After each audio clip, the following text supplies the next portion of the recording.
நான் சொல்வதெல்லாம் உண்மை. நான் சொல்வதெல்லாம் உண்மை. உண்மை தவிர வேறொன்றும் இல்லை. உண்மை தவிர வேறொன்றும் இல்லை.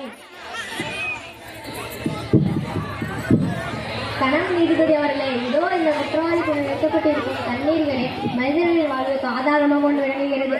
தாராளமாக கிடைத்துக் கொண்டிருந்த நீர் இப்பொழுது பாட்டில்களை அடக்கிய பணத்திற்கு விற்கும் அளவிற்கு வந்துவிட்டது. காரணம் அசுத்தமாக மாறிவிட்டதால் சுத்தமான தண்ணீரை வாங்க வேண்டியுள்ளது. அசுத்தமான நீரால் காலரால் விசக்காய்கள் இன்னும் பல நோய்கள் பரவுகின்றன. நோய்களின் மூலம் மக்கள் பலர் இழக்கின்றனர். அதனால்தான் இந்த நீருக்கு தக்கதனை வழங்குமாறு கணம் நீதிபதிகளுக்கும் தாழ்வுடன் கேட்டுக்கொள்கிறேன். மக்களின் அத்தியாவசிய தேவையான நீங்கள் சுத்தமாக இருப்பது பற்றி யாராவது கூற விரும்புகிறீர்களா? ஐயா, நான் மேகத்திலிருந்து பிரித்திரு மலை துளிகளாக இந்த மண்ணில் வரை நான் சுத்தமாகத்தான் இருந்தேன். பின்பு சென்று நீராக மாறி ஆறு ஏரி குளம் போன்று ஓடுகிறேன். ஆனால் என் அசுத்தமாக்குபவர்கள் மனிதர்களே. என் மீது பிளாஸ்டிக் கழிவுகள், ரசாயன கழிவுகள், தோள்களை கொட்டி என் அசுத்தமாக்குபவர்கள் மனிதர்கள் தானே. என் சுற்றுப்புறத்தையும் எண்ணெயும் திறந்தவெளி கழிப்பிடமாக மனிதர்கள் இன்னும் பயன்படுத்துகிறார்கள். அப்ஜெக்ஷன் வைரால் இந்த நீர் பெரிய அலையாக மாறி, அதாவது சுனாமியாக மாறி மனித உயிர்களை அழிக்கிறது. அதனால்தான் இது மனிதர்களை குறை கூறுகிறது. மனிதர்களை சுத்தப்படுத்துவதற்காக தான் நான் படிக்கப்பட்டேன். நானாக அசுத்தமடையவில்லை. அசுத்தமாக்கும் என்னை சுத்தப்படுத்த வேண்டும் என்று யாரும் நினைக்கவில்லையே. நானாக கழிவுகளை தேடி போவதில்லை. மனிதர்கள் தான் என் மீது கழிவுகளை கொட்டுகிறார்கள். நான் சுனாமியாக மாறுவதற்கு நான் காரணமல்ல, நிலநடுக்கத்தால் நகரம் வருகிறேன். எனவே வழக்கில் நிலத்தையும் சேர்த்துக் கொள்ளுமாறு மிக தாழ்மையுடன் கேட்டுக்கொள்கிறேன். நிலம் நிலம் நிலம். நான் சொல்வதெல்லாம் உண்மை. நான் சொல்வதெல்லாம் உண்மை. உண்மை தவிர வேறொன்றும் இல்லை. உண்மை தவிர வேறொன்றும் இல்லை. ஐயா, நான் மனிதர்களையும் தாவரங்களையும் விலங்குகளையும் மேல் இந்த நீரை கூட நான் தாங்கிக் கொண்டிருக்கிறேன். என்னை இந்த மனிதர்கள் பூமாதேவி என்கிறார்கள். என்னை இந்த குற்றவாளிக்குள் நிறுத்தியது வருத்தத்திற்குரியது ஐயா. பெற்ற பிள்ளையை கள்ளிப்பால் ஊற்றி கொள்வது போல நீ பூகம்பத்தை ஏற்படுத்தி இதோ இந்த நீரையும் கூட சுனாமிக மாற்றுகிறாய். இந்த குற்றச்சாட்டிற்கும் பதில் என்ன? நான் சில இடங்களில் வறண்டும் வளமாகவும் காணப்படுகிறேன். அது இயற்கையின் பண்பு. நான் பல ஆண்டுகளாக சுமந்து வளர்த்த மரங்களை சில மணி நேரங்களில் வெட்டி விடுகிறார்கள். நான் வெப்பமடையாமல் இருக்க நீரை உள்வாங்கிக் கொண்டு குளிர்ச்சி அடைகிறேன். ஆனால் அதையும் தலைப்பட்டு விரிஞ்சு விடுகிறார்கள். நானாக ஒன்று பூகம்பத்தை ஏற்படுத்தவில்லை. என் கனமான அடுக்குகள் தோண்டப்படுவதால் நெருப்பு குழம்பு வெளியேறுகிறது. எனவே இந்த வழக்கில் நெருப்பையும் சேர்த்துக் கொள்ளுமாறு மிகவும் தாழ்மையுடன் கேட்டுக்கொள்கிறேன். நெருப்பு நெருப்பு நெருப்பு. நான் சொல்வதெல்லாம் உண்மை.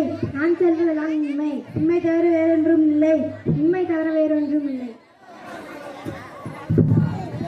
நிலத்தில் பூகம்பமும் நீரில் சுனாமியும் மனித உயிர்களை அழிக்கிறது. இதற்கு நெருப்பு ஆகிய நீங்கள் தான் காரணம் என்று இவர்கள் இருவரும் கூறுகிறார்கள். இதற்கு உங்கள் பதில் என்ன? பூமிக்குள்ளே தீக்குழம்பாகவும் பூமிக்கு வெளியே சூரியன் அதுவும் இருக்கிறேன். இந்த நீரை மேகமாக மாற்றி மழையாக பொழிய செய்வதும் என் வேலைதான். மனிதர்கள் என்னை ஆக்கவும் அழிக்கவும் பயன்படுத்துகிறார்கள். அழகுக்காக தான் நான் மிகவும் பயன்படுகிறேன். மென்மையான சமையலுக்காகவும் என்னை பயன்படுத்துகிறார்கள். வழிமொழியும் என்னை பயன்படுத்துகிறார்கள். ஆனால் நான் செய்யும் தவறு ஒன்றே ஒன்றுதான். நான் எரியும் போது காட்டில் உள்ள கலவையோடு கலந்து யாசுவதற்கு நான் காரணம் அல்ல. என்னை எரிவிக்கும் மனிதர்கள் தான் காரணம். எனவே வழக்கில் காற்றையும் வியாதியாக விசாரிக்க வேண்டும் என்று மிகவும் தாழ்மையுடன் கேட்டுக்கொள்கிறேன். காற்று காற்று காற்று. நான் சொல்வதெல்லாம் உண்மை. சொல்வதெல்லாம் உண்மை. உண்மை தவிர வேறொன்றும் இல்லை. உண்மை தவிர வேறொன்றும் இல்லை. நீங்கள் நெருப்பு புகையால் மாசுபடுவதற்கு மனிதர்களே காரணம் என்று கூறுகிறீர்களா? ஒரு காலத்தில் பூமியை சுற்றி சுத்தமாக சுற்றித்திருந்தேன். ஆனால் எனக்குள் இருக்கும் பிராணவாயு இருந்து மனிதர்கள் தான் இந்த தவறை செய்கிறார்கள் என்று தவறாக கூறுகிறீர்கள். ஆகையால் மாசு கட்டுப்பாட்டு வாரியம் கொண்டு வந்து மாசுபடுதலை கட்டுப்படுத்துகிறோம். கட்டுப்படுத்துவது மிக மிக குறைவுதான். தொழிற்சாலைகளிலிருந்து 400 மீட்டர் உயரத்தில் புகை வருகிறது. காடுகளில் தீப்பிடிப்பதால் பல நாட்கள் புகை மண்டலமாக காற்றளிக்கிறது. பெயர்களை எரிப்பதால் புகை வருகிறது. இவை அனைத்தும் என்னோடு தான் கழிக்கிறது. இவ்வளவு ஏன் மனிதர்கள் தன்னையும் அழிக்கும் என்னையும் அழிக்கும்? சிகரெட் புகை நச்சு பொருட்கள் தானே. புகை நமக்கு பகை என்று எழுதி வைத்தால் போதுமா? மனிதர்கள் கடைபிடிக்க வேண்டாமா? இதனால் பாதிக்கப்பட்ட ஆகாயம் தன்னையும் வழித்தில் சேர்த்துக்கொள்ள விரும்புகிறது. எனவே வழக்கில் ஆகாயம் சேர்த்துக்கொள்ள மிகவும் தாழ்மையுடன் கேட்டுக்கொள்கிறேன். ஆகாயம் ஆகாயம் சொல்வதெல்லாம் உண்மை. உண்மை தவிர வேறொன்றும் இல்லை. தவிர வேறொன்றும் இல்லை. மனிதர்கள் எப்படி ஆகாயத்திற்கு தீங்கு விளைவிக்க முடியும்? ஆகையால் வழக்கில் ஆகாயத்தை சேர்க்க கூடாது.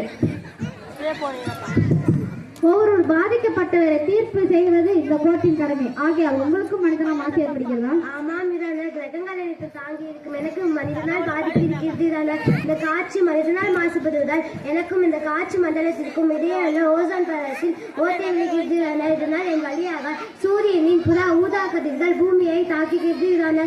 மேலும் கடலிலிருந்து நீராக மேகமூட்டமாக சுமந்தனால் இப்பொழுது கருப்பு புகையை அதிகமாக சுமக்கிறேன். ஆராய்ச்சிக்காக மனிதனால் சேர்க்கப்படும் ராக்கெட்டுகள் என் வான மண்டலத்தை சீரழிக்கிறது தானே. இப்படியே என்னை நீடித்தால் நான் மழை துளிகளுக்கு பதிலாக அமில துளிகளை தான் மழையாக பொழிய செய்வேன். மனிதர்களின் ஆராய்ச்சிகளையும் சாதனைகளையும் தவறு என்று சொல்வது சரியல்ல. பின்னர் ஆராய்ச்சி செய்வதை குறித்து எண்ணெய் அதாவது மண்ணை ஆராய்ச்சி செய்யுங்கள். அதுவே மேலானது. பல விவசாயிகள் மண்ணை பரிசோதித்து உரமிடுகிறார்கள். உரங்கள் பூச்சிக்கொல்லிகள் போட்டு மண்ணையும் பாழாக்குவது மனிதர்கள் தான். பஞ்ச பூதங்களையும் பாழாக்குவது மனிதர்கள் தான். இல்லை நீங்கள் தான். இல்லை மனிதர்கள் தான். இல்லை நீங்கள் தான். இல்லை மனிதர்கள் தான். Order order order. இருதரப்பு வாதங்களையும் ஆராய்ச்சி செய்த பிறகு நிலம், நீர், காற்று, ஆகாயம், நெருப்பு ஆகியவை மாசுபடுவதற்கு பல காரணங்கள் இருந்த போதிலும் நீர், நிலம், காற்று, ஆகாயம் ஆகியவை மாசுபடுவதற்கு மனிதர்களின் கண்டுபிடிப்பு இயற்கை மாசுபடுத்தி என்ற ஆகாயத்தின் வாதத்தை அப்படியே ஏற்றுக்கொள்ள முடியாது. மனிதனின் அத்தியாவசிய தேவைகள் அதிகமாக இருப்பதால் ரசாயன கழிவுகள், பிளாஸ்டிக் கழிவுகள், தொழிற்சாலை கழிவுகள் ஆகியவை மிகவும் நெருக்கி வரும் உண்மை. ஆகையால் இந்த 5 பூதங்களும் மனிதர்களாலே மாசுபடுகிறது என்று இந்த கோர்ட் தீர்ப்பளிக்கிறது. மனிதனின் பாதுகாப்பான தொழில்நுட்பம் மற்றும் அறிவியலை கொண்டு இந்த மாசினை ஒழிக்க வேண்டும். மாசில்லா உலகத்தை உருவாக்க நமது கோர்ட் அதுக்கேற்ற நடவடிக்கை இருக்கும். சாதகமாக பேசிய காற்று மற்றும் ஆகாயத்தை இந்த கோர்ட் பாராட்டுகிறது. கோர்ட்டின் தீர்ப்பு.